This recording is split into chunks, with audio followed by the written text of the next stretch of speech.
Hola, soy Deus. Hace mucho tiempo hablamos de Calígula.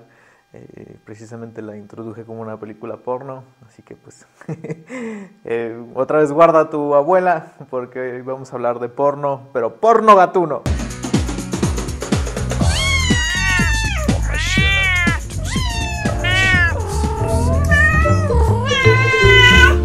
Ralph Bakshi nació el 29 de octubre de 1938, hijo de un inmigrante ruso que trabajaba en la industria del metal y su madre en la industria textil.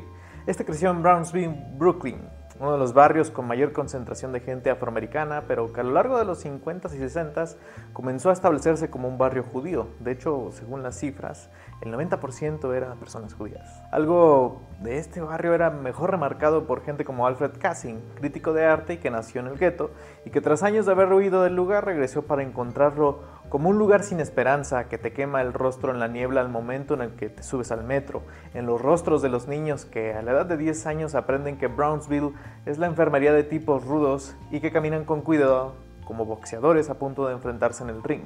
Este mundo peligroso era algo que para el Bakshi joven lo hizo recluirse tanto en el boxeo, irónicamente remarcado por Kassin, pero también en dibujar.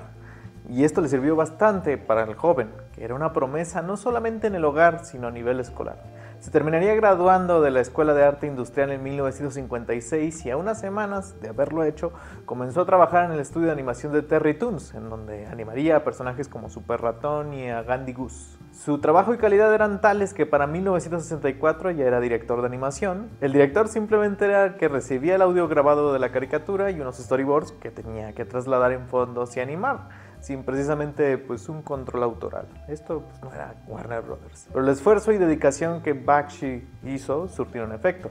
Para 1966 ya se había vuelto el director creativo del estudio a los 26 años, pero aún sin tener una voz autoral, usó su posición simplemente para pasarse a la división de animación de Paramount Pictures, lo cual pues era una gran promesa considerando que Paramount fue la sede de los hermanos Fleischer, que eran los que hicieron a Betty Boop, y para Popeye, además de las primeras adaptaciones de personajes de Marvel, como lo fueron Iron Man y Namor el Submarinero. Dentro, Bakshi comenzaría a animar en dos proyectos, Spider-Man y Robin Hood con cohetes. Pero para 1967 la división de animación de Paramount cerraba, pues ya no podía sostenerse.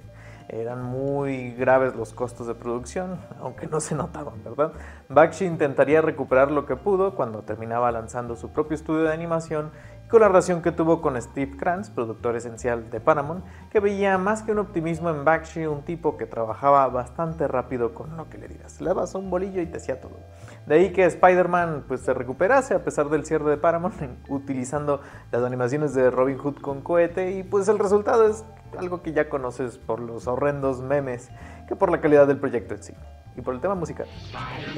Spider-Man, maravilloso. A pesar de esto, Spider-Man era bastante exitosa, lo cual le dio la oportunidad a Bakshi de proponer una película animada, pero que buscaba reivindicar la animación fuera de las fauces de Disney.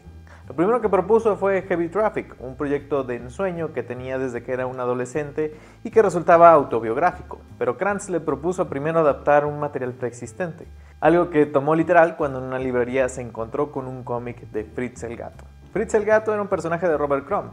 Crumb, inspirado en el gato de su familia, le hizo sus primeros cómics que pues lo retrataban como un gato travieso viviendo infortunias con la gente que lo maltrataba, pero conforme Crumb fue desarrollándose como artista, pues también eso le pasó al personaje de Fritz. Fritz de pronto se volvió antropomórfico, además de toda la ciudad, y ahora un personaje que deambulaba por la sociedad sesentera de animales promesas, en donde se envuelve con varias etnias y además se droga y tiene sexo por montones. Es un gran cómic.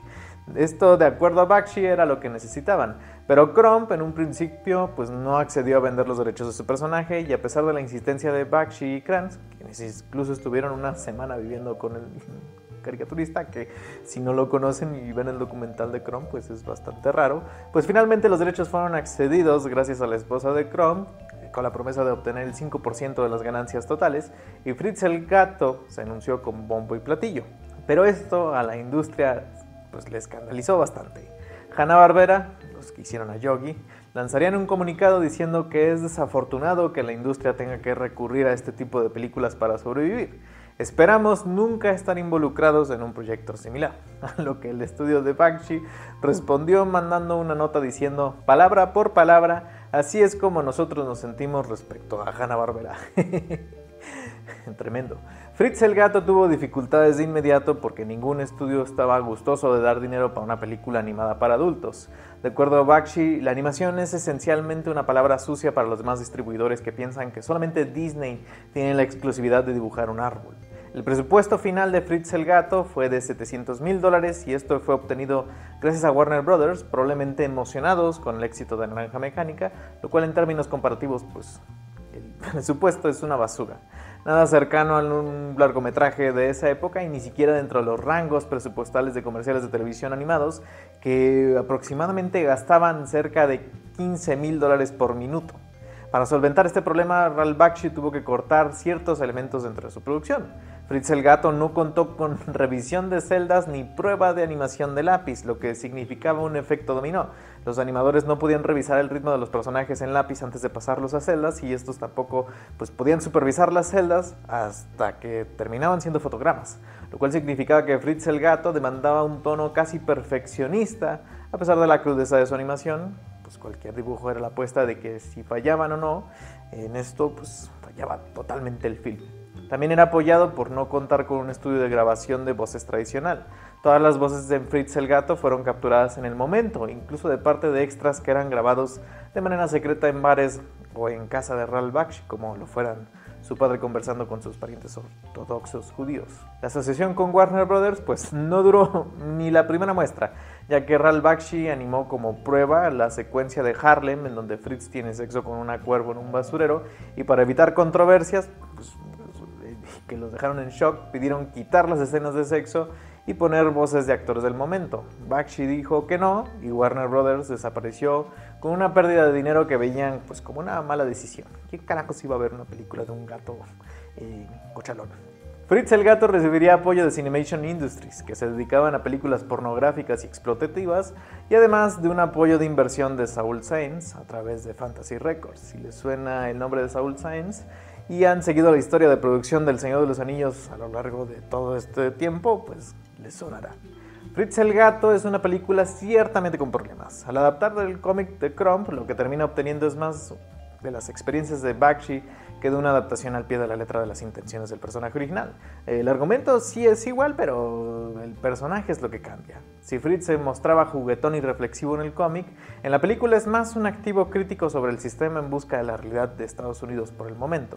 Es una asociación que tiendo a ponerle con los textos de Hunter S. Thompson, el que hizo Miedo y Asco en Las Vegas, o de Easy Rider, y es una película tremendamente incómoda de ver, claro.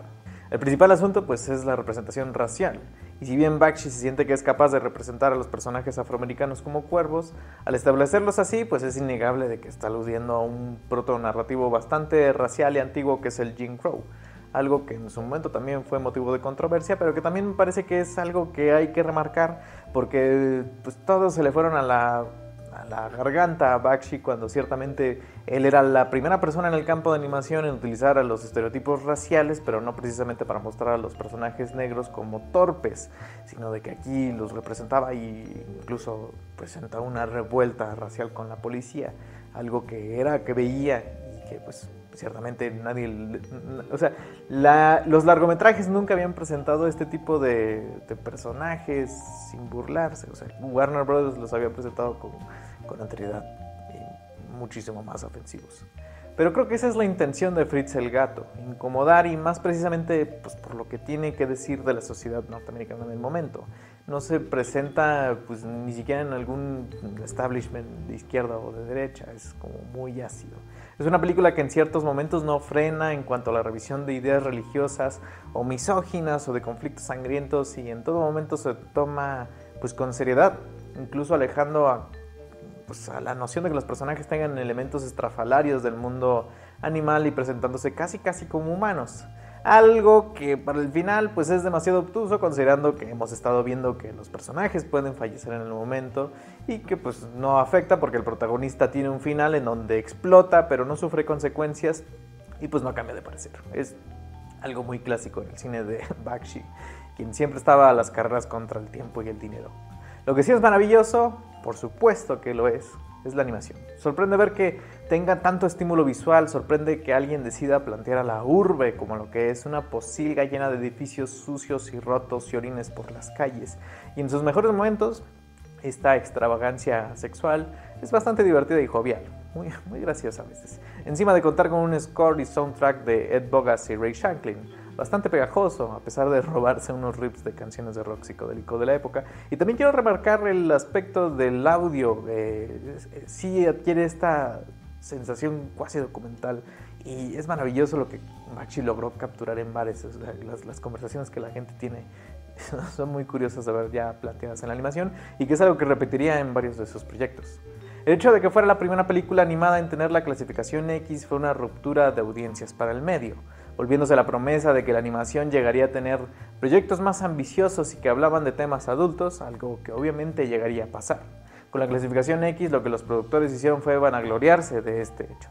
La promoción de Fritz el Gato remarcaba y tomaba con honor el hecho de que fuera una película pornográfica, para desgracia del propio Bakshi, que la veía más como un documento sobre la sociedad de los 60s. El resultado no deja de ser sorprendente. A pesar de contar con tan poco dinero, Fritz el Gato recuperó $90 millones a nivel mundial, posicionándola como la película animada independiente más exitosa de la historia y en términos no oficiales, porque su exhibición pues eran cines pornográficos más que nada y sin un estudio que la respaldara, se volvió la tercera película más taquillera de 1972, solo por debajo de La aventura del Poseidón. Para Bakshi esto pues era algo a notar sobre todo. Él decía que las audiencias olvidan que es animada, la tratan como un verdadero filme. Esto significa que podríamos hacer la guerra y la paz animada. Es un gran compromiso el ver a la gente, el tomar la animación de una forma seria. Fritz el Gato es imperfecta, como todo lo de Bakshi, pero como todo lo del animador, a veces la propuesta y la energía resulta ser demasiado como para no omitirla ni presenciarla dentro de su acabado. Muy torpe, pero muy importante para la industria. Eso fue todo, no se olviden de checar la cartelera cultural en Zona Franca, aquí están mis redes sociales. Fritz el Gato es una de esas películas de culto que puedes encontrar en tus puestos de cine de arte. Afortunadamente hace unos meses acaban de restaurar la película y también la secuela, que esa ya no involucró ni siquiera a Robert Crumb ni a Bakshi. Y pues son grandiosas películas de repasar. La filmografía de Bakshi es de mis favoritas porque se puede hablar mucho de la producción y de lo problemática que fueron, porque este era un hombre con una visión y que no siempre los productores la dejaban, pero siempre fue guerrillero. Sigue vivo, pero ya no anima. Pero esa es una gran tristeza. Pero sí, vean esto. Nos vemos.